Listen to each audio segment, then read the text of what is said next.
Okay, I hope we're in good shape here and hopefully there's not too much background noise. Can everybody see the screen here? Yes. Okay, so this is usually an hour and a half presentation, so I'm gonna have to kind of zip through it. And I've cut it down quite a bit, but I did want to add some material, particularly for landlords. Typically this presentation is for homeowners, but want to just kind of emphasize the things that are most relevant for landlords. And this is from the button up is from the New Hampshire Saves program, which is the 4 energy utilities in the state: Eversource and Liberty, New Hampshire Electric Co-op, and Unitil. And it's really all about just ways to improve the energy efficiency in your buildings. So we're going to cover a couple different things here tonight. And just keep in mind that also we've got Joshua Elliott, who's going to be covering some specifics with the Inflation Reduction Act, as well as other state Department of Energy programs. So I'm going to be covering kind of things that are related to just general kind of building science and tips, as well as the New Hampshire Saves utility programs. And what's the greenest energy? It's a question that we often ask out there. And just rather than kind of pausing too much, a lot of people think, well, maybe it's solar, maybe offshore wind or something like that. We like to say the greenest energy is the energy that you don't use, energy efficiency, or negawatts, as Embry Lovins likes to say. And so that's what really is going to be the theme tonight. We're not going to be talking about solar and things like that, although there's plenty of great news about that as well. Really talking about energy efficiency specifically. And just kind of getting into where the sources of energy use. A big part of probably what you're most interested in is heating energy and maybe hot water energy as well. And this is a chart that kind of looks more at electricity usage. But keep in mind that if you've got a rental property and it's got an electric hot water heater, that's a big source of electricity consumption, or electric clothes dryer, something like that. And then there's things, kind of the obvious things like refrigerators and lighting. A lot of people don't realize that dehumidifiers actually use a lot of electricity when they're on. And there's other things on here too: furnace fans, boiler pumps. If you're paying for fossil fuels to keep your rental properties warm, there's also electricity hit as well, just to circulate that heat around the house. So just kind of a quick overview here. It's the chart, the numbers are in kilowatt hours, which is what you get electric bills in. And these days, the price for a kilowatt hour is pretty steep. It's 20, 25, 30 cents a kilowatt hour. We have some of the most expensive rates in the country. And so certainly, if you're paying for a rental property, any of these electrical costs, you want to figure out ways to try to cut them down as much as you can. And I'll just point out that if you've got like a quick question about the slides, or kind of a clarification question, feel free to put that in the chat, and those that are monitoring the chat will kind of feel free to just chime in and ask the question. So if you or the tenants in your rental properties haven't already converted to LED lights, now's the time to pretty much do all of it. I'm not going to go into a lot of detail there, but there are some kind of specifics about the kind of things to look for. There are some issues about putting these LED lights in what's called an enclosed fixture and them not lasting as long as they should. And there's ways to get LED light bulbs that are going to fit for that purpose. But the good news is, even compared to the compact fluorescent lights, these are going to save a lot of electricity. Typically these days, a 60-watt incandescent light bulb, comparable LED light bulb, might only be using about 8 watts. So it shows you how much more efficient they are. And a compact fluorescent, those kind of curly Q light bulbs, those might use 11 or 12 watts. So they're still using less with an LED light bulb. Keep in mind that outdoor lights is another good opportunity as well. And those are really efficient as well. And so one of the things you might be thinking about is just the various appliances that are in your rental properties. And the good news is that there's great Energy Star models out there that are quite efficient. And you can also get New Hampshire Saves rebates on these more efficient appliances. And for some of these that have ranges of rebates, it's because there's kind of different levels of efficiency. There are what are called heat pump clothes dryers that are even more efficient than a regular electric dryer. And that has a bigger rebate than just an Energy Star electric dryer. Same sort of thing with refrigerators and clothes washers. So those are fairly simple process just to kind of fill out the rebate application online and submit it to a contractor that processes these rebates for the New Hampshire Saves utilities. And if any of your properties have more than one refrigerator or freezers and they're not using all of them for each unit, then you can get actually paid $30 to haul away an old functioning refrigerator or freezer. Needs to be functional. And the nice thing is that they will also environmentally dispose of it. And this is kind of the part where people start scratching their heads. It's like, my electric utility that sells me electricity is giving me $30 to get rid of an electric consuming device. Well, it's all part of their energy efficiency programs. And this is one of the kind of clever ways that they've figured out how to kind of reduce that overall electric load through, mostly through energy efficiency. This is really through getting rid of old, inefficient refrigerators or freezers. And that helps all of us in terms of not having to build new wires, build more power plants, and things like that. So you can go to the NHSaves.com website, and they've got information about these rebates. There'll be some other programs I'm going to be talking about a little bit later on, but that's a nice program if you're thinking about replacing some of your appliances.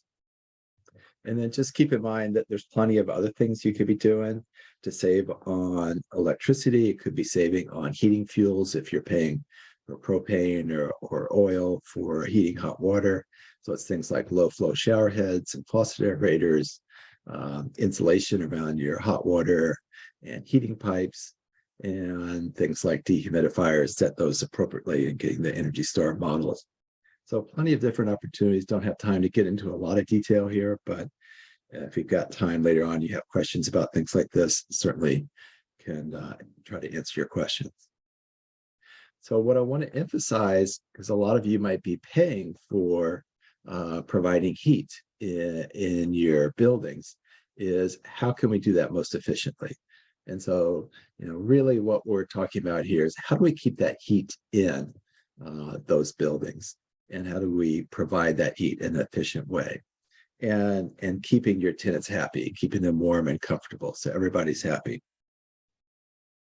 So not going to go real deep into building science here, but it is helpful to know that when we're talking about heat loss, it can come in different ways. It's not just from lack of insulation.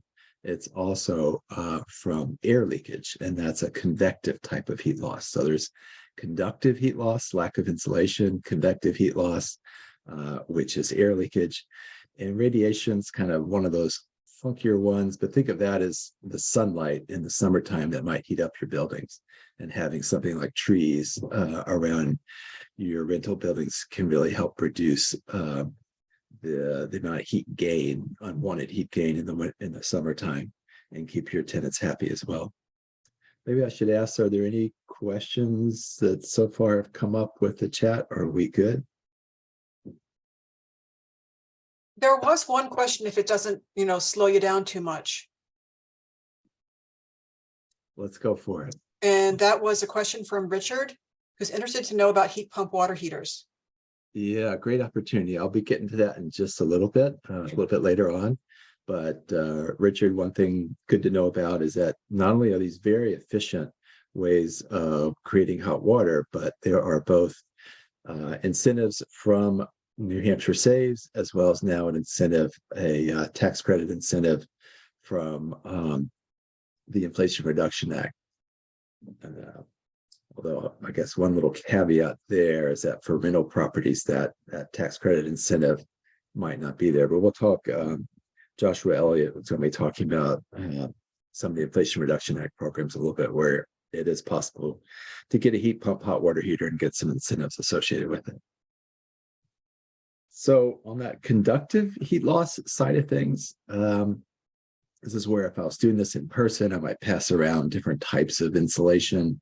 And there's things like fiberglass, sort of like it sounds like the bats that you see. There's cellulose, which is typically loose blown, and it's ground up newsprint. There's different types of foam boards. There's spray foam. I would point out that a whole window, a whole new double pane window, has about an insulating value of about R3.5. And that's about the same as 1 inch or even less than 1 inch of these insulating materials. So you really have to think about, other than the fact that they provide daylight and they're pleasant to have, you have to think about windows as conductive weak links in your buildings. More windows means more heat loss for the most part in the wintertime. And the more wall space or other space that you have that's well insulated, that means less heat loss. So yeah, a new double pane window that is more insulating than an old single pane window, that's good. But taking out an insulated wall and putting in a big window space there isn't necessarily so good. There's the whole kind of passive solar aspect here that I'm not going to get into, and that's on the radiative heat gain and heat loss side of things. But think about windows as thermal weak links in most buildings, and that might be helpful. And another thermal weak link, a really big thermal weak link, is any concrete walls that are exposed to outside or exposed to, say, like the first foot or two of ground, because concrete or brick or stone, really very low R value. It has a fair amount of thermal mass, but not very good insulating values at all. So if you have, for example, uninsulated walls in a basement, there's probably a fair amount of heat loss in the wintertime from those uninsulated concrete or brick or stone walls. And we have to think about not just the R value, the rated R value, but how well it's installed. So the picture over on the left, kind of pretty obvious that there's not enough R value, insulating value in that attic. But even the picture in the middle, if you go up to an attic and you see any exposed wood, even more so if you see cracks all the way down to the attic floor, that basically means that insulation is not working as well as it should. You should have, on the order of about 16 inches of insulation, fully covering everything in the attic as much as possible. And then the example on the right is an example of misaligned insulation. So it's actually a fairly good job in terms of kind of filling all the cracks with foam for that foam board. But one slight problem, and that is a vent to the outside. So basically that insulation is insulating outside to outside, not really doing a whole lot of good there. And there's plenty of examples that aren't quite as obvious as this example, but there's plenty of examples in buildings where the insulation is just a little bit confused, or the building, what we call thermal envelope, is a little bit confused. And that needs to be well defined, well insulated, as well air sealed, which I'll talk about in just a little bit. So moving from conduction to convection, or with conduction, we're trying to counter that with insulation. With convection and air leakage, we're trying to counteract that with air sealing. And I'll talk a little bit more about both insulation and air sealing in a little bit. So it's almost like having like these two different nodes in your head. One is sort of the conduction insulation node, and the other node is the air leakage air sealing node. And you have to be thinking about both of those. Just having a well-insulated house doesn't necessarily mean that you're not having this air leakage problem. And that is cold air coming in down low in a building and warm air escaping up high in a building. And so in a sense, heat rises in the sense that, kind of like a hot air balloon, warm air will tend to rise. But if we're talking about insulation and conduction, actually heat can go in any direction. But in the sense of that convective heat loss, yes, you can have more kind of heat escaping in the upper portion of a house or building than in the lower portion. We talk about this as the stack effect, and it's stronger when it gets colder. That's why I think probably about 80% of all the frozen pipe issues that people have in buildings probably has something to do with the stack effect and cold air leaking in, hitting those pipes on a negative 15-degree day, and tending to make whatever problem that might be from lack of insulation even worse from air leakage. So it's an important concept to understand. It's important to try to separate out a little bit from insulation, because there's certainly some types of insulation that do a good job of air sealing, but other types of insulation don't do that good a job. And another way to think about it is, if you've got air that you've heated through whatever mechanism, you want to keep that expensive air inside the house. You don't want that warm air in the wintertime leaking outside and heating outside. It really doesn't do any good. So let's talk a little bit more about where some of those problems are with air leakage. And this is a nice kind of cross section of a house showing those red arrows, lots of potential avenues for air leakage into the attic area. And so a helpful way to think about air leakage and air sealing is A, B, and C. In other words, up high, up in the attic, the top of the building is kind of the highest priority. And then down low, B in the basement is the next highest priority. And really the lowest priority is C in the center of the building. So particularly kind of going after those areas of air leakage up high in the attic is really important. And I'll mention in a little bit a tool that's very helpful about measuring air leakage, and that's called a blower door. And I'll give you a picture of that in a little bit. So lots of air leaks in the attic, as that schematic shows, and this just kind of gives some other examples. And if you look closely at these pictures, you'll notice that the insulation, the fiberglass insulation, and some of them is stained. That's actually from dust that leaks up through the air. And we're talking about as simple as just like little holes with the electrical system, or cracks associated with what we call the top plates, the top of partition walls. So kind of subtle sort of things, but a good energy performance, either auditor or installer, can find these and seal them relatively easily. And that can make a big difference in keeping that expensive air inside the house. So, quiz for you. This pegboard attic hatch, it's got 16 inches of fiberglass insulation on top of it. Or we have a good assembly there, or not so good assembly, or can you not tell from the question here? Anybody want to go for an answer, or do you want me to answer?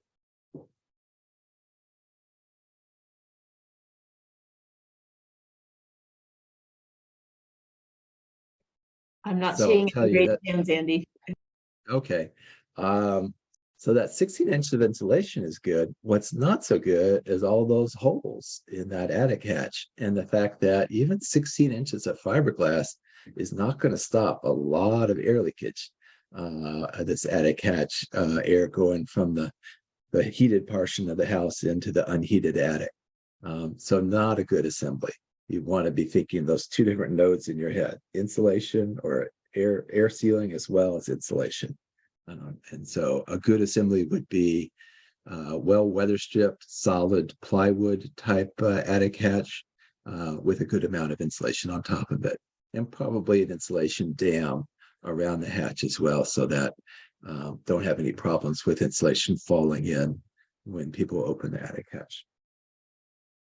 So remember A, B, and C. So I was just talking about the attic. I want to talk about the basement, and any place where you can see light around the edges of doors or windows, not so good. Again, that middle lower picture, fiberglass by itself isn't going to do a whole lot of good in terms of stopping air leakage. And so it'd be more of a matter of doing air sealing in that cavity, that joist cavity, as well as insulating it. And in the center of the house or center of a building, not as many opportunities. There could be areas, say, with like a stairwell areas like this on the picture, which is shows an open flue, that can mean a lot of air leakage. And to some extent, exterior doors, old windows. But a lot of windows these days, people think that they're more leaky than they are. A lot of windows these days really aren't that bad in terms of air leakage. So at least they don't have that problem.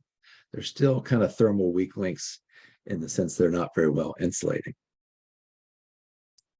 And so you might be thinking, okay, well, he's saying let's go after that air leakage and do air sealing. Isn't going to make, my rental properties just too tight or not enough oxygen or whatever. And that's an important consideration. But a lot of buildings are way more leaky in terms of air leakage than they should be. And what we like to say is seal tight and ventilate right. So having kind of a metered amount of fresh air through one mechanism or another, it could be as simple as a bathroom fan type that's able to operate 24/7, maybe at a low level 24/7 and a high level when people are using the bathroom. Or it could be a little more sophisticated like this heat recovery ventilator over on the right. But so, not so much a house needs to breathe and a little bit more seal tight and ventilate right is the way to think about this. And then another important consideration is making sure that in your buildings, you don't have any kind of uncontrolled sources of moisture that are going to produce any sort of issues. Could be building durability issues, could be issues with mold or things like that. So venting those bathrooms, particularly the ones with showers and bath, all the way to outside. So there's not much of a moisture problem. Same sort of thing with kitchens and having areas like this, say like a dirt crawl space, covering that with a heavy duty plastic so you don't have a lot of moisture loading from evaporation of that dirt crawl space. So important consideration. I like to say that a good energy auditor, a good home performance contractor is going to understand moisture issues and make sure that there's not an issue from doing work associated with energy efficiency improvements. So quiz for you. What's the biggest factor that caused ice dams in this house? And if you look closely, it says image courtesy of Efficiency Vermont. So of course, we don't have any houses like this in New Hampshire. Well, since we're going fast, I'm going to tell you it wasn't so much lack of insulation. It was the fact that the attic was very poorly defined as an air barrier. And so there was a lot of air leakage from the living area into the attic. And that caused a lot of meltage of snow and some rather extreme icicles there. Probably also meant that there was meltage of ice getting into walls and things like that and causing property damage. Generally speaking, what you want to see on your rental buildings is snow just sitting there and no icicles. This time of year, the sun's getting strong enough that can cause icicles just by itself. But say December, January, the best thing to have there is just snow and no icicles. And if building was built in the past 30 or 40 years, built to code in terms of structural standards, it should be able to withstand 3 feet or plus of snow on its roof. So is this the way to fix the problem? The roof melt tablets, or getting up there and sweeping off the roof, shoveling off the roof, or the electric ice melt? No, that is not really the best approach. The best approach is to try to keep that heat from escaping inside the house or building. And certainly to help you with all this is energy auditors and contractors who bring that experience and tools, know-how, and often knowledge of incentives or working with programs where they can offer incentives. And so they're going to be doing things like this blower door test, which measures air leakage. Very helpful tool to understand. I think the most important tool, in my opinion, to understand building energy efficiency. Because not only does it measure the amount of air leakage in cubic feet per minute at a 50 Pascal pressure difference, but you can use a blower door to identify the sources of air leakage. You can feel where those air leaks are coming from. And that's really a good thing to do. If you're working with an energy auditor, I really encourage you to be there while the energy auditor does their work, and ask questions and go around while they're operating the blower door, for example, and just kind of get a better idea of what's going on with your building. And then it can actually be used by contractors to kind of prioritize where they should be doing air sealing and to make sure that they've done a good job with air sealing. It can also help in terms of ventilation, determining ventilation rates, things like that. So infrared camera can come in real handy as well, particularly in terms of identifying areas that don't have enough insulation. The picture in the upper right, two different wall areas. One's kind of more purple than the other. The one that's more purple is not well insulated. The one that is kind of orangish at least has some more insulation. And so kind of getting into a little more into solutions. After you've done air sealing or contractors done air sealing in an attic, usually the blown insulation approach is a better approach because it does sort of envelop everything. It can be either cellulose or blown in fiberglass. And yes, a good chunk of that material makes sense. And you've got a crew up there that's already going to be installing insulation. You might as well get them kind of do like the full 16 inches rather than just skimp out. And then things like this, spray foam on the right as an air sealing measure, or kind of we call it flash and bat or flash and add blown in insulation. And what you're seeing on the right, or I'm sorry, on the left is basically doing air sealing around a chimney chase, which can be kind of a super highway for air leakage. And then, as we saw before, those attic hatches are really important, including pull down stairs. And what you're seeing in the upper left is a good example of still allowing for some storage up in the attic, but then trying to get that full 16 inches of insulation in as many areas as possible. And the lower left example is spray foam covered by an intumescent paint material that's a fire barrier. Down in the basement, there's a couple different approaches. Kind of depends on what sort of material working with, but the spray foam, when it's done well, it does air seal as well as insulate. So it can be really handy for something like, say, old stone foundations that are hard to kind of insulate with a foam board, which is the upper left. And air sealing in the center of the house, just a couple examples there. I'm not going to go into detail because I want to get on to talking about programs and incentives that are available to you. If you do have walls that don't have adequate insulation, this dense pack approach, where you have a tube that goes into the wall and really densely packs in blown in insulation, can be very effective both for insulation as well as air sealing. So what about those windows? Well, if you're thinking about improvements for your rental buildings, there are other approaches that could be more cost effective, certainly, overall, but even with windows, it may make sense to do like a storm window, even interior storms, or even cellular shades or something like that, rather than getting a replacement window if the window is still functional. If it's not working well, if it's broken, if it's cracked, probably going to need a new window. But in terms of cost-effective energy improvements, windows is pretty far down on the list of cost-effective energy improvements. So just keep that in mind. And then we're not going to talk a whole lot about heating systems, but it does make sense to keep them tuned up, particularly oil, dirty, or fuel. We want to get those cleaned every year and tuned up. A good energy auditor is going to do what's called a combustion safety test, and that can be very helpful. If you have any ductwork in your building, then it's really important to both seal and insulate that ductwork. So just like air sealing a house, duct sealing ductwork can be a really effective way to deliver that heat more effectively to the spaces that need it. And certainly kind of coming on strong these days are these cold climate heat pumps. And it's kind of a weird concept, but think about some of these cold spells we've had recently. These heat pumps can take, -5-degree air, -10-degree air, even colder than that, and in essence concentrate the heat that's in that very cold air and move it inside through the refrigeration cycle. And then it does the same thing in the summertime, basically removes the heat from a building to make it cooler. So it's really kind of, heat pumps are acting sort of like your refrigerator, but they can go in both directions.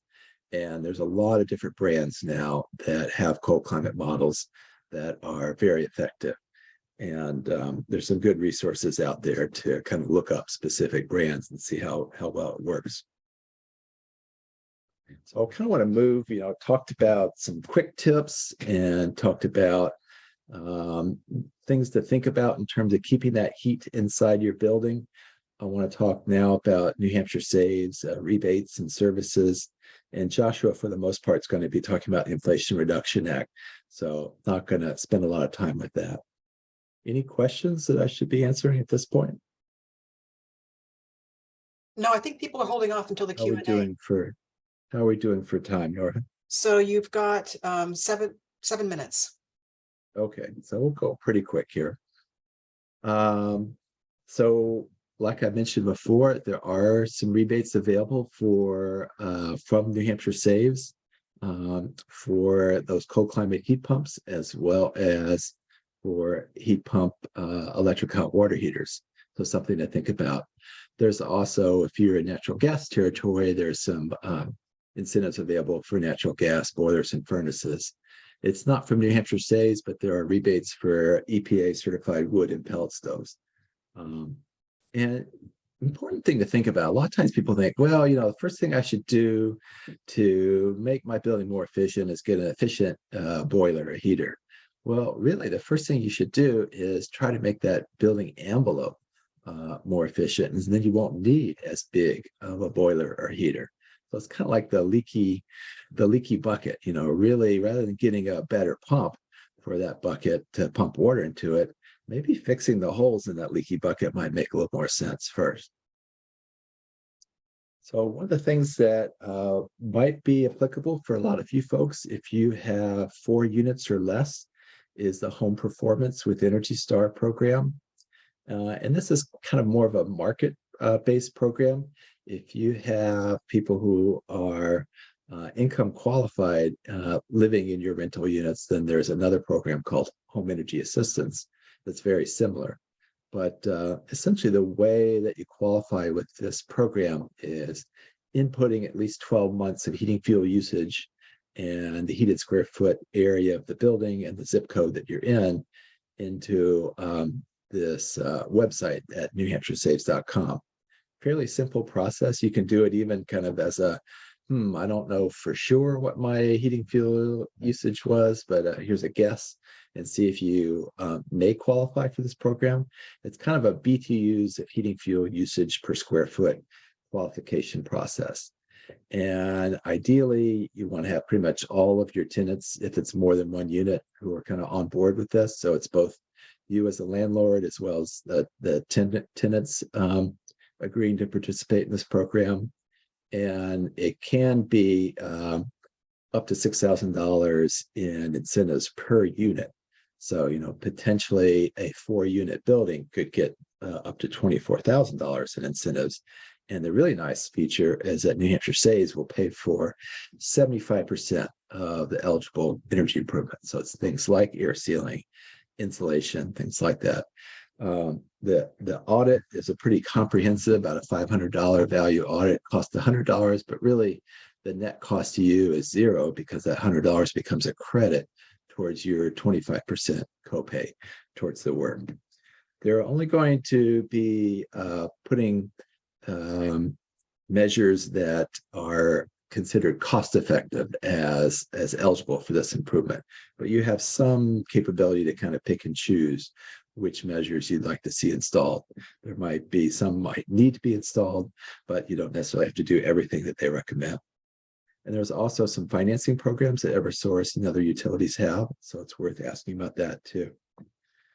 So here's just kind of an example. This is a home, just a single family home. It's using 800 gallons of heating oil, 2 full cords of wood a year. and it's called a home heating index value. Gets a home heating index value of a little over 9. And for Eversource, that would just barely qualify it, but it would mean that it could participate in this program and get those nice incentives. And here's an example of a home performance, HPWES, home performance with Energy Star program. The utility actually paid for all of the air sealing because they consider it so cost effective. And then they paid for a good chunk of the other things. And so essentially the homeowner got over $10,000 in services and only had to pay a little over $4,000. And these days, I think this report is from a couple of years ago. So I wouldn't be surprised if the payback's even better than the 7.5 years, and the energy savings might be better than that. But just kind of gives you an example of the type of work that would be done under this home performance with Energy Star program. And I believe these are the correct numbers. These vary a little bit from utility to utility about what score you need to get. Essentially, the more energy you're using, the higher home heating index score you're going to get. And if your building does not qualify, you could still participate in kind of this consolation prize program called the Visual Audit Program. And it includes kind of a quick walkthrough, energy assessment, and free installation of a Sense thermostat, smart thermostat, LED light bulbs, low flow devices like aerators and shower heads, and up to 6 feet of pipe insulation. So you still have to apply through the home New Hampshire Saves home performance with Energy Star calculator, but if you don't qualify, it's kind of a consolation prize. And so I'm not going to talk a whole lot about Inflation Reduction Act tax credits. These are some new slides that I did for kind of just the regular button-up presentations. But I think Josh was not going to mention the energy efficient home improvement tax credits. I probably won't mention them a whole lot tonight because if you see the second to the bottom bullet, this is for homeowners, principal residents or renters could claim it, but you can't, as a landlord, claim these tax credits for rental properties that you own. But just suffice it to say that there is a whole kind of tax credit program for different types of improvements through the Inflation Reduction Act. And so these other Andy, ones, just 1 minute left, unfortunately. Those other ones are what Joshua was going to talk about. And I think Josh was also going to mention the Weatherization Assistance Program. It kind of works hand in hand. That's a U.S. Department of Energy federally funded program. Works hand in hand with the utility program. It's called Home Energy Assistance. Very similar to Home Performance with Energy Star. It's for income qualified renters or occupants. And generally, it's about 60% of area mean income is the qualification level. And the nice thing about that is that all the work is done free to the renters and landlords for those occupants that qualify. And that's through the community action programs like Southwestern Community Services out of Keene. So I'm wondering, because we ran out of time. Sorry to interrupt you, Andy, but I'm wondering if you can sum up, and then we'll be able to share your material. Thank you. Yep. So here's a quick summary.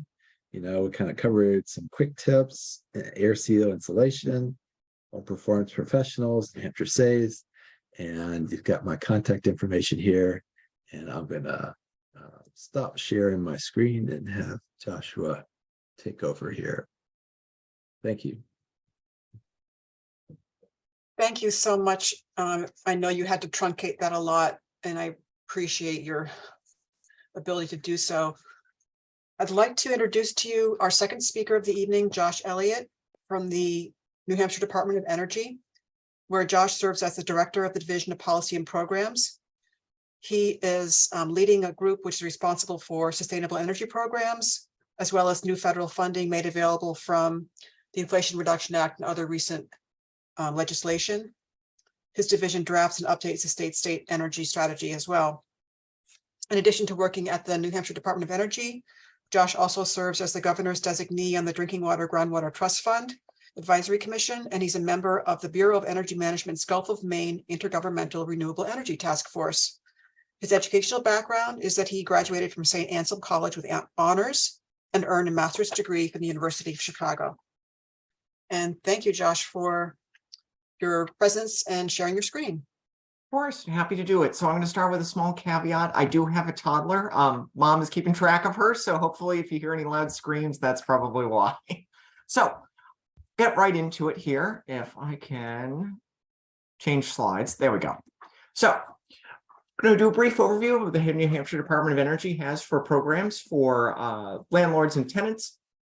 So we're going to talk about the weatherization assistance program, fuel assistance, the electric assistance, and the state emergency assistance program. So those are all things, programs that are available today for landlords and tenants.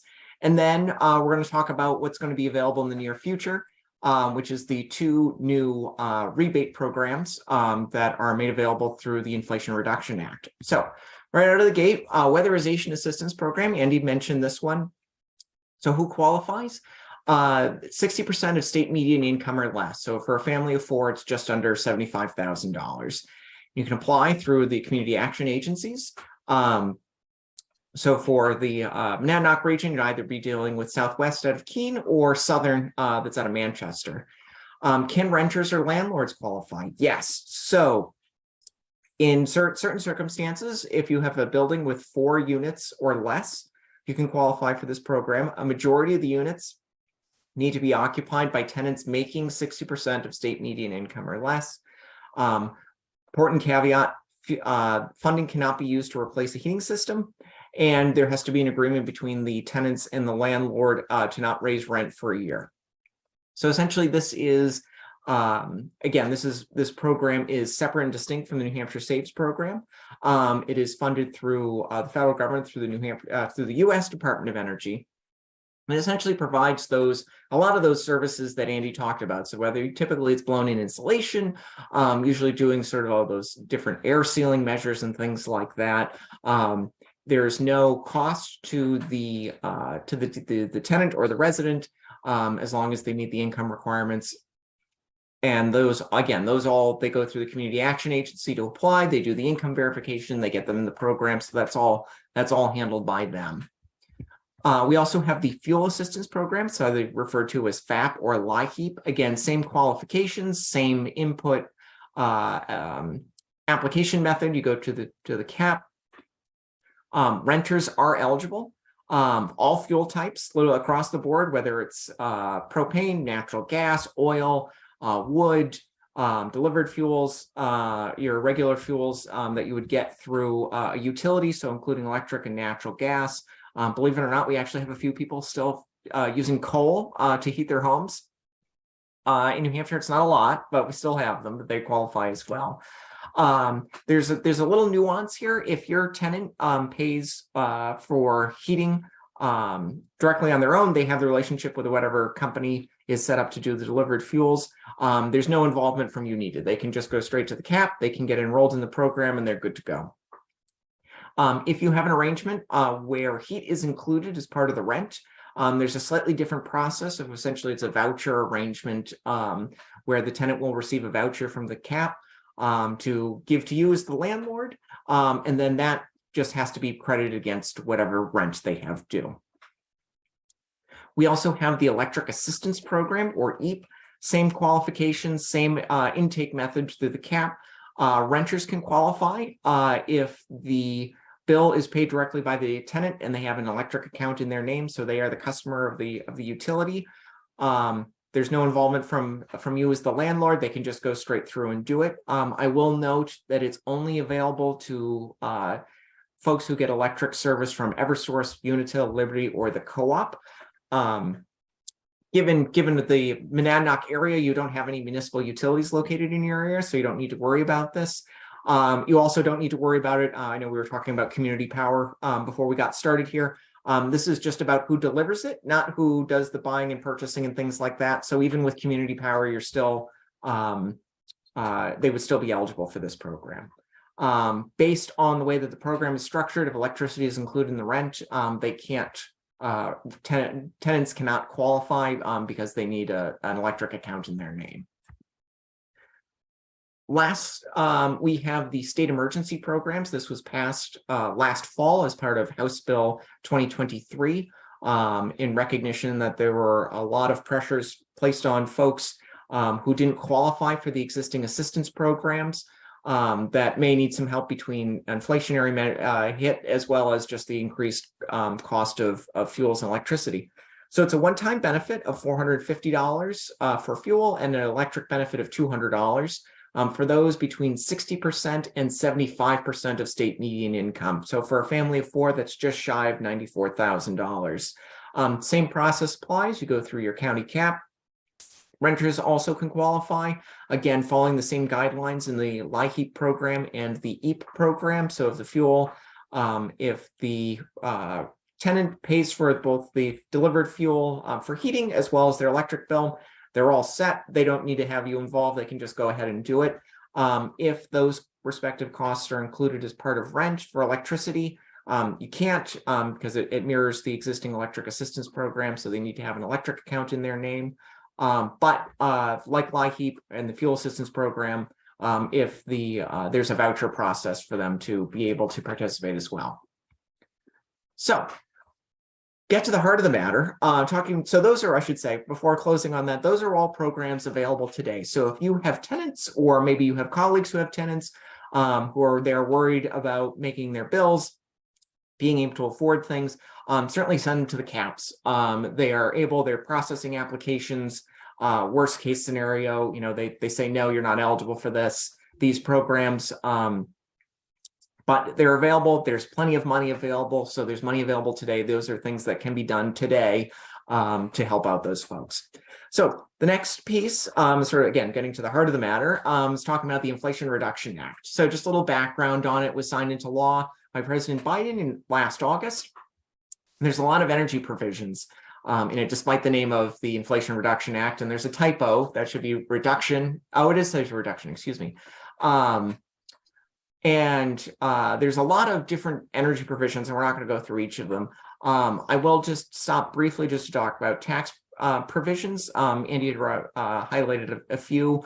There are other tax provisions that are available and made available as a result of the IRA, both for energy efficiency as well as renewable projects.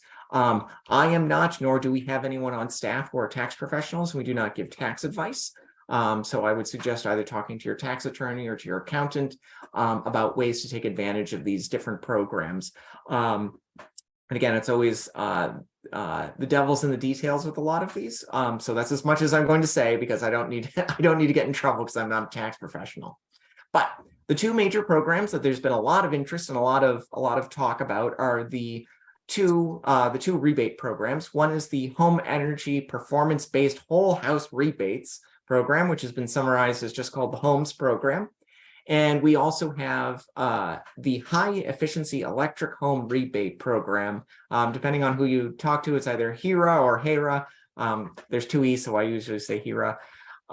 There's been a rumor going around that the New Hampshire Department of Energy is not going after these funds. That is categorically false. We're going after these funds. We're absolutely doing these.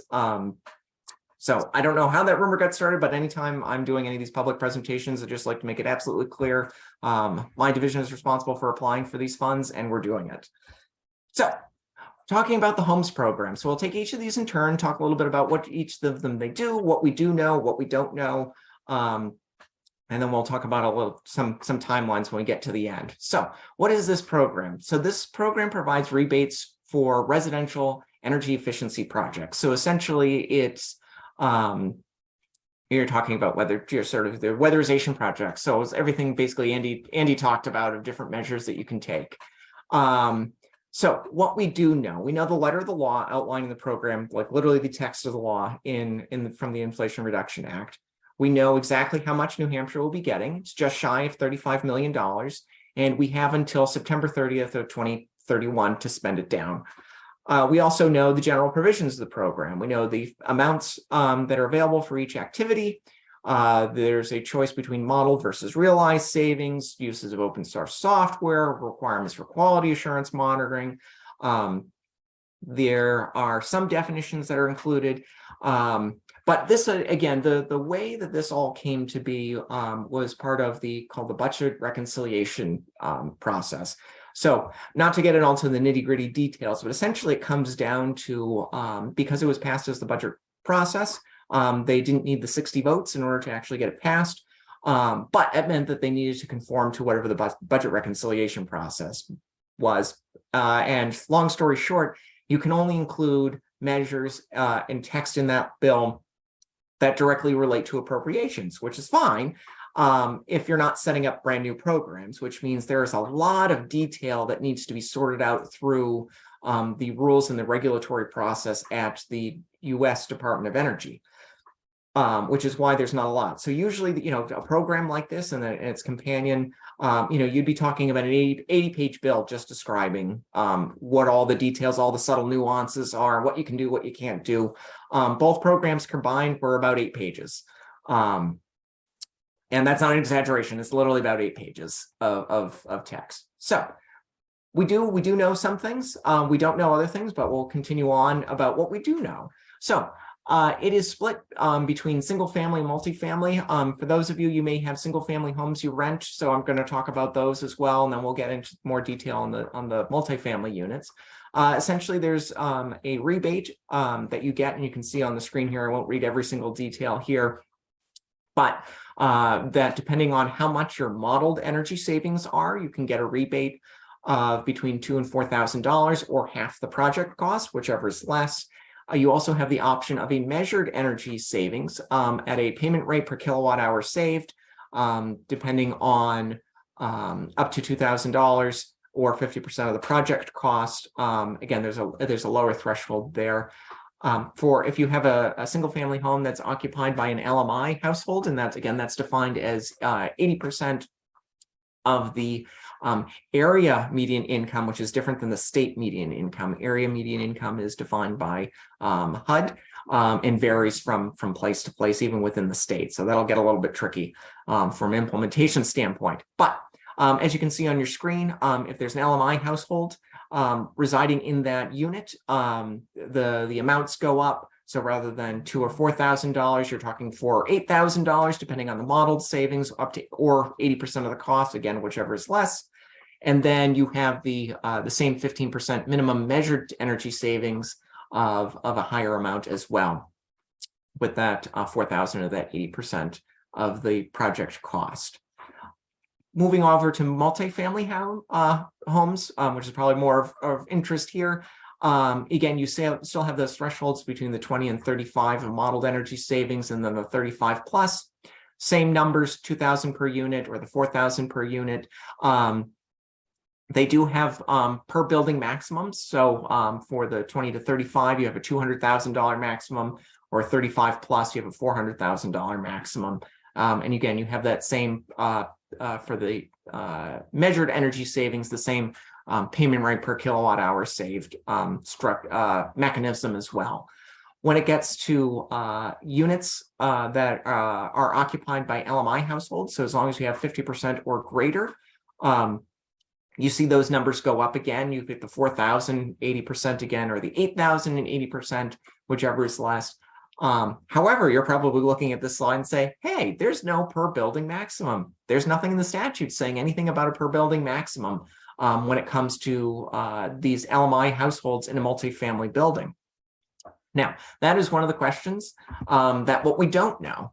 First one off the bat, is there a per building maximum? And the pure letter of the law doesn't seem to specify one, but it doesn't say that the Department of Energy could decide, oh, well, that might have been an oversight and put in one. There's also the question, and this one is one we get very frequently, is about whether or not these rebates will be available retroactively, and if so, how far back. That gets very messy from an implementation standpoint, but you can see that that would have a impact on just folks trying to do energy efficiency projects today, of where you could see a lot of a lot of folks would react to this and say, well, if I'm gonna get these rebates, why do anything today? So you get a whole bunch of basically it's a hurry up and wait for a lot of contractors.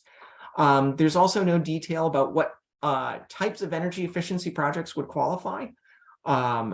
based on just sort of the normal course of, okay, air sealing, blown insulation, all those sorts of things would sort of make sense, but there's nothing in the statute that specifies what kinds would or what kinds would not qualify. I could see the U.S. Department of Energy just saying, hey, as long as you hit either that modeled or that realized energy savings target, we don't care how you do it. Now, as Andy mentioned, doing windows, for example, there's not a lot of bang for the buck in terms of energy savings when it comes to windows, but what other measures could they be looking at? There's also this prohibition on mixing rebates, where there's very explicit in the statute about where you cannot mix funding from this program as well as the next program that we're going to be talking about. And it's not clear if it's a total ban. So if you're doing a renovation in a multifamily building, you're doing all these things and you want to do some electrification, can you get a rebate from both this program as well as the HERA program? And it's not clear based on the statute if it's a total ban of which you cannot do that whatsoever, or if it's an attempt to make sure that you're not essentially double dipping, of where you have two funding sources both taking credit for the same improvement that's being done on the structure.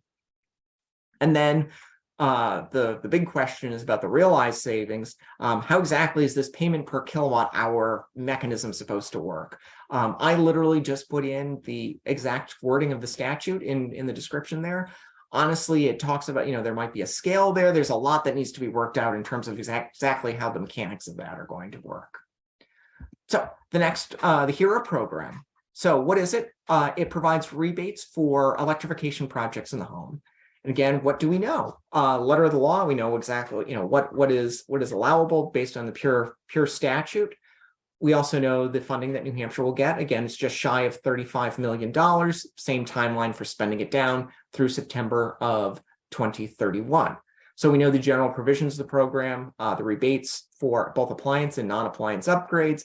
It's also means tested for those up to 150% of area median income, which is a very high threshold, actually. You're talking close to about $200,000 for a family in New Hampshire. So there's a very high threshold for those to be eligible. There's also an increased incentive for those making 80% of less than area median income.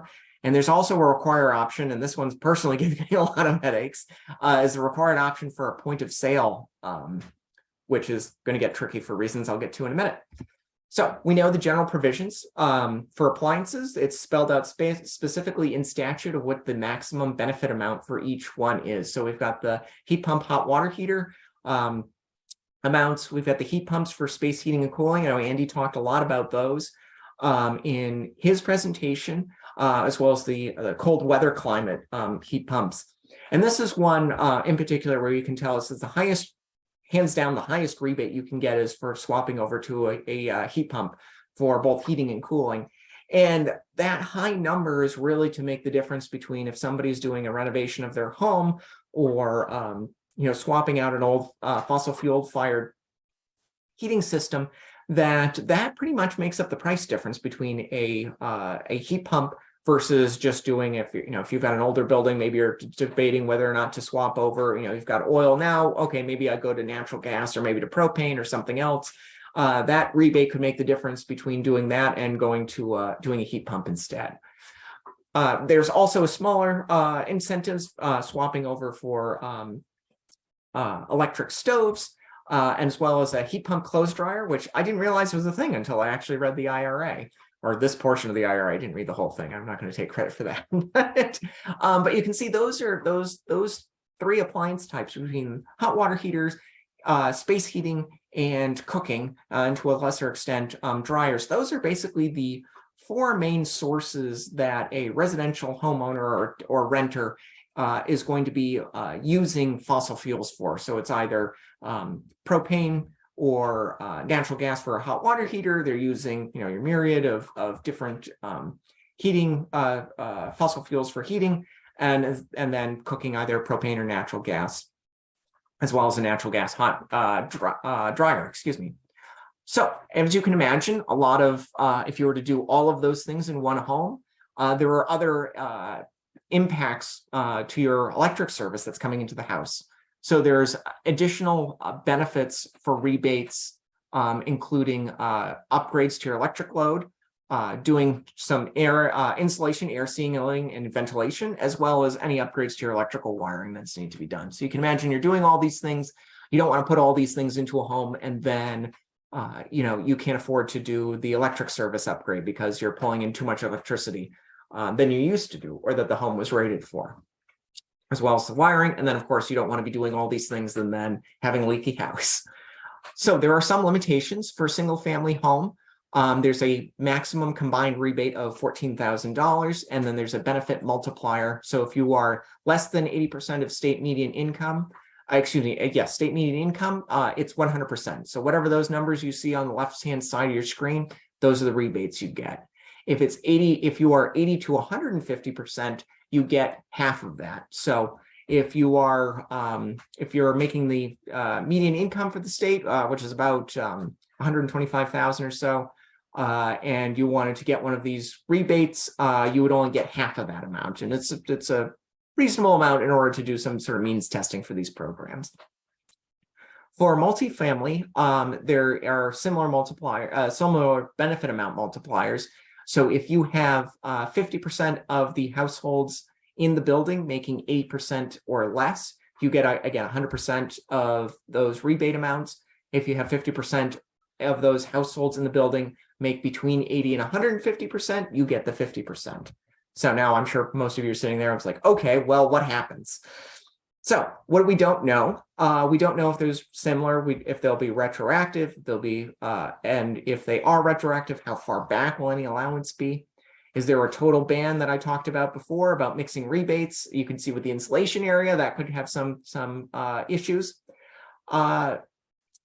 As well as, does that $14,000 cap apply to multifamily housing? I'm going to go back one slide here. If you're looking there, that's just the pure letter of the law. There does not appear to be any cap there for a multifamily housing unit. And if there is a cap, is there a per unit cap? And then, of course, the obvious question is, what happens if you have a multifamily housing with an even number of units, and you have 50% that are between 80 and 150% of area median income, and then you have 50% who are below 80% of area median income? How does the math work on who qualifies for what? And this is the big point that actually gives me a lot of heartburn, of being able to do income verification and point of sale that works at all retailers. So the way that the authorities in Washington and Congress want this to work is you should be able to go to Home Depot, Lowe's, Ace Hardware, Avashon, Bell Tates, go down your list of where you could buy any of these appliances, and essentially go say, hey, for some of these, like a new stove, for example, if you wanted to put in a new stove, just get it delivered. You don't want to go through a contractor, you're just swapping out one appliance. And then how do we do income verification literally at point of sale? So in theory, you should be able to go to any of these retailers and then get your rebate automatically at the register, which requires, but we also have income verification, which means you have to get your income verified before you actually go to the store. And then even when that happens, you have to have some sort of code that's universal, that works at whatever retailer happens to sell any of these appliances across the state. So as you can imagine, that is a big logistical hurdle where we both having to do the income verification and the point of sale. But point of sale is specified explicitly in the statute, and there's no way around it. So hopefully, I've been told USDOE is working on a couple of apps that might be able to get around some of this, but it will require working with all the retailers. So, Josh, I think you're doing really great covering the material. This is your 5-minute warning. Okay, good. I'm on time. All right. So next steps. Of course, everyone's big question is, okay, these are all great. We love these ideas. We want to be able to access these this funding amount. How do we get there? So I will give credit to USDOE. They've been given an absolutely Herculean task between not only setting up these two programs, but everything else in the bipartisan infrastructure law in terms of brand new programs that are being set up. So at least with the bipartisan infrastructure law, there were details about how these programs are supposed to be set up. Again, we have 8 pages worth in order to set up these two programs. They're also, like everybody else, dealing with staffing challenges. So That's to say, just that's sort of the environment that we're working on in terms of the timelines here. So where we are right now, the Department of Energy, U.S. Department of Energy has issued a request for information. Essentially, it is a list of questions where they are asking the states, other entities of leading questions, basically to help them try to formulate some of the guidance that's going to come around this these programs. That's open until March 3rd.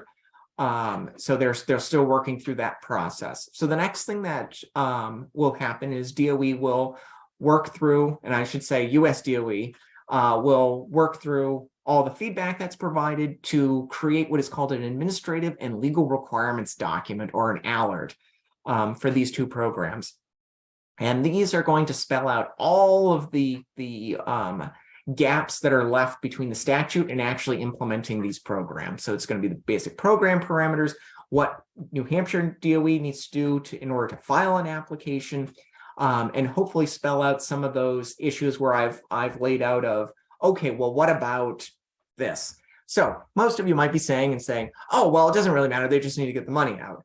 No, it does matter, because if we don't spend this the right way, we have to pay it back. And that'll come out of the state's general fund. And as somebody who goes to the legislature frequently to testify on bills or going through the budget process, the last thing they want to hear is that we did the program wrong and the state's going to have to pick up the tab for it. So after that, once this ALERD is released, they will usually also do FAQs, because no matter how perfect it is, there'll always be, hey, what about? And that'll spur a whole discussion between the folks at US DOE trying to figure out how to address that particular thing. The next step, the Department of Energy, New Hampshire Department of Energy, so that's my office, will then be digesting those ALERDs after they come out and figuring out what we need to do to actually file our application. So we have to figure out exactly what we're doing. So setting up a budget, and then making sure whatever our application does conforms to whatever the terms of that ALERD is. Then the application is filed with US DOE. So the due date will be determined by them. Usually they like to give the states some time in order to actually put these things together. They're not necessarily easy things to put together, depending on how much complexity is required by US DOE to actually put these things together. Usually it's around 3 months. It can be longer, can be shorter. There's a whole range there, but it'll depend on the complexity of the process.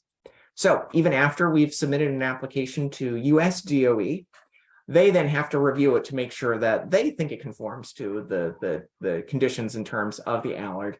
And sometimes they will indicate how long they expect that review process to take. Other times they don't say at all. For example, we had another program, we had an application due beginning of December. We don't have any timeline of when we'll hear that we've actually been awarded those funds.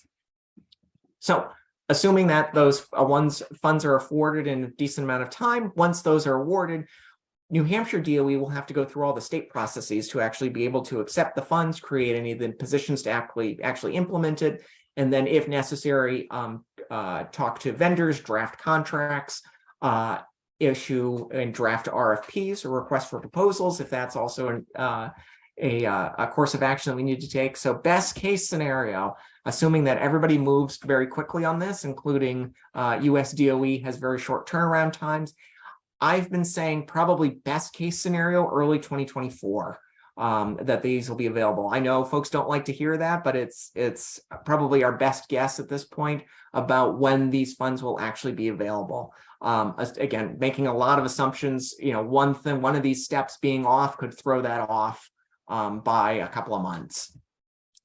So how do you get the funds? This, of course, is the big thing of what everybody wants to know as well. So again, sorry to interrupt you. Would ask if you could just sum up. This might be your summing up slide. Yeah. So this is whatever that ALERD's going to be. It's going to be critical to program design. We can't do program design without having that guidance from US DOE. We've got a couple of options. We could be in how to actually implement this, whether it's working directly with utilities, running everything out in-house at New Hampshire DOE, or contracting doing the opposite. Contracting everything out from New Hampshire DOE. But long story short, it's probably going to be a collaborative process, doing a mixing and matching of a couple of these different options here. And with that, thank you. Great job, Josh. Thank you. I know that's a lot of. That's a lot. Yeah. And this is just one program, or two, I should say. So Yeah. Wonderful. So that's wonderful. So we're now moving into the question and answer session. And for this, we have Gordon Tuttle from Eversource joining us. And I'd like to give a little bit of a background on Gordon, who's also highly qualified for his position. Eversource, also known as Public Service of New Hampshire. He's the program administrator for residential energy efficiency services. He administrates the Home Performance with Energy Star program, also called HPWIS, for residential customers. He communicates with customers and contractors on a daily basis regarding applications, proposed jobs, completed jobs, and energy efficiency loans for residential customers. And he's been at Eversource working with energy efficiency for 43 years, or at least at Eversource for 43 years. He described himself as a good listener and problem solver, which is very, very valuable for getting down to the details of situations, including greater than 4 multis. I know is something that he can deal with. He wants people to maximize the benefit they receive from Home Performance with Energy Star and home energy assistance programs. So, as well as opening the Q&A, which will be for any of our speakers, as well as Gordon, I'm also going to launch a poll, which is directed specifically for residential landlords. So if you are attending, you're not a landlord, you're definitely welcome to look at the poll, but you're probably going to end up saying not applicable, not applicable, not applicable. And at the end of our Q&A period, I'll do the drawing from the participants who are with us today, and for 2 free building energy audits for a property that you own to rent out for residential housing. So Anne, would you like to start out the Q&A with anything that you've found from the chat, or looking at raised hands if there are any? Let me just mention how to do the how to raise your hand in case you're not familiar.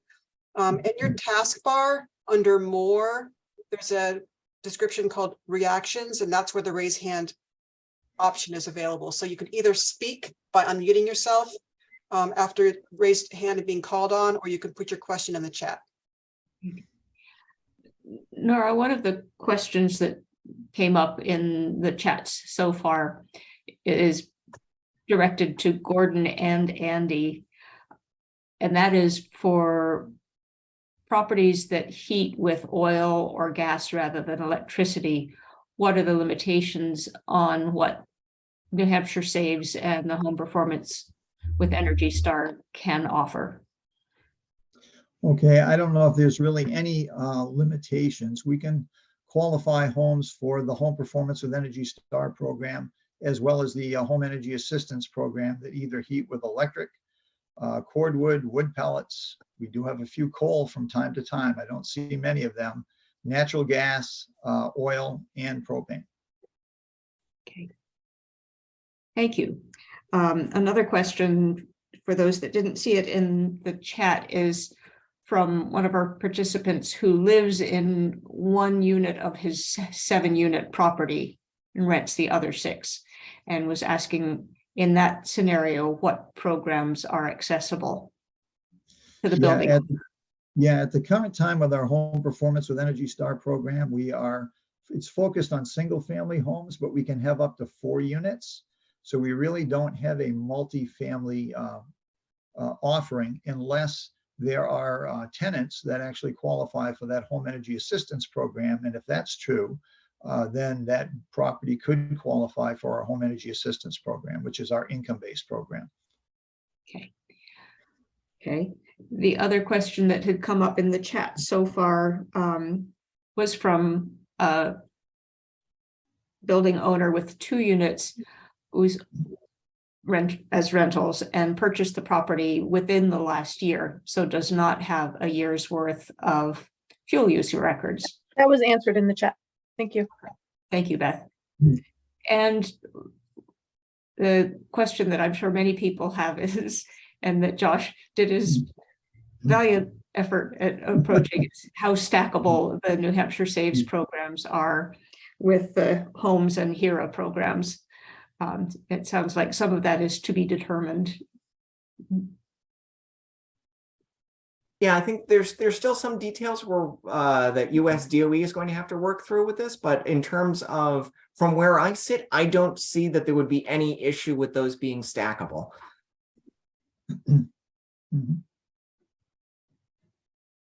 Okay, I'm not seeing anything else in the chat at this point.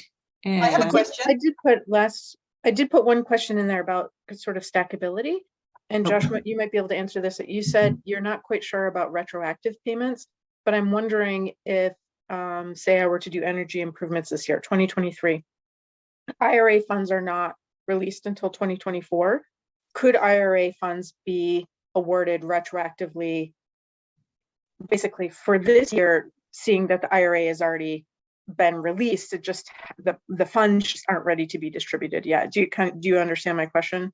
Yeah, and that's a tough question, because I know that's a very common question actually, of whether or not, okay, if I do something today, can I, whether in either program, can I get the rebate for it later once the funding is available? US DOE has not really tipped their hand one way or the other of what their thinking is on that. On the one hand, it would be, you would avoid any of those sort of hurry up and waits from the contractors where we want them to do all these things, but now no one's going to do them if they know these rebates are coming. Right.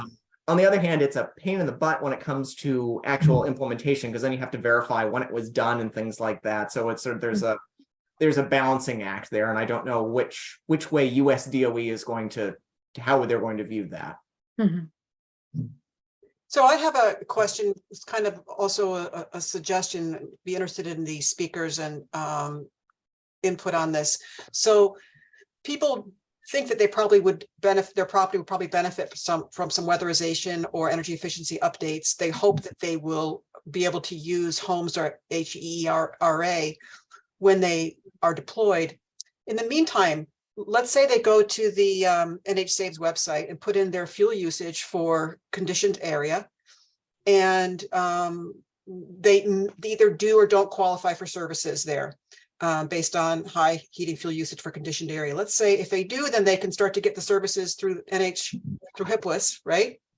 And if they don't qualify, then on their own, they can go out and get a building energy audit, which can identify problems and make suggestions as to what would be cost-effective interventions. And then they can start to make decisions about, do I want to wait for homes and HERE to implement this? Does that make sense? It does to me, as you've explained it, yes. And I'll take a little stab. There could be energy auditor certification requirements with the homes and HERA program. So you have to keep in mind that. And at least I think, the rumor on the street, at least that I've seen, is that probably at least don't count on any implemented programs that, or any work that you've done now to be counted retroactively. The safe thing to assume is that it's going to be once the programs are ready, or at least, there'll be more indication in the not too distant future about where that dividing line is about when you might qualify for getting work done. But there's going to be all sorts of requirements about the type of work that can be done, the type of heat pumps that can be installed, and the type of contractors or auditors who can do the work. So there's a lot of unknowns still that need to be figured out.